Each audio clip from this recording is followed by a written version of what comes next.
တင်းကတော့ဂျပန်တင်းမှာတော့ဟိုပြီးခဲ့တဲ့ရက်မှာကလေးကတက်နေတာပေါ့နော်ဒါပေမဲ့ကျွန်မဂျပန်တင်းတွေတိတ်မပြောဖြစ်နေရတဲ့အခုကတော့ဒီကမ္ဘာတင်းမှာတော့တော်တော်လေးဖော်ပြလာကြတယ်ဆိုရှယ်မီဒီယာမှာတအားဖော်ပြလာတယ်အဲ့ဒါပါလဲဆိုရင်ရှင်လူနေအိမ်ထိလူတွေနဲ့ဒီဝက်ဝင်လေးတော့အစားလာစားရင်းနဲ့အိမ်ကိုလာပြီးတော့မှသူတို့လူနေအိမ်ထိလာပြီးတော့မှဝက်ဝင်ကဝင်စီးပြီးတော့လူတွေသေးတယ်ပျက်စီးတယ်လူတွေလည်းဘယ်နှယောက်လည်းမသိသေးပြီနော်ပြီးတော့သူတို့အခုဒါမနိုင်တော့လို့စစ်တပ်ကနေဂျပန်စစ်တပ်ကနေပြီးတော့နေရတဲ့ဗီဒီယိုဖြစ်ပါတယ်ဘာလို့လဲဆိုရင်ဂျပန်မှာစစ်တပ်တွေဒီလိုမျိုးလူမြင်ကွင်းမှာမြင်ရတာရှားပါတယ်အထူးသဖြင့်တိုကျိုမှာဆိုရင်တခါမှမမြင်ခဲ့ဘူးမတော်ပဲစင်တာရှားတယ်ဒါပေမဲ့နေတွေမှာခုနလို့ပေါ့နော်သူတို့မနိုင်တော့တဲ့ခါမှသူတို့စစ်တပ်အင်အားတွေခေါ်တာဖြစ်ပါတယ်အခုဒီသတင်းကလည်းဒီကဘာနဲ့တော်တော်များများဖော်ပြလာတာလည်းဟုတ်ပါတယ်ဒီအထူးသဖြင့်အာခိတခရိုင်မှာပေါ့နော်အာခိတခရိုင်မှာဝက်ဝင်နေတာတောင်းချမ်းပြီးတော့မှ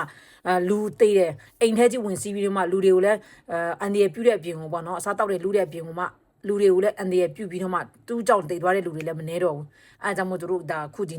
နေ့တော်တော်လေးနေတွေလုံနေကြတာပေါ့နော်အဲလို share လုပ်ချင်ဖြစ်ပါတယ်ဂျပန်မှာရောက်တဲ့မြန်မာများမောင်ငယ်ညီမငယ်များလည်းအထူးသဖြင့်နေမှာပေါ့နော်သူတို့တောတောင်နေနဲ့နေတဲ့နေရာတွေမှာဆိုရင် view site ပြီးနေစေချင်တယ်လို့အဲ့ဒါလေးကို share လုပ်ချင်ပါတယ်အားလုံးပဲဆင်ပြေကြပါစေ bye bye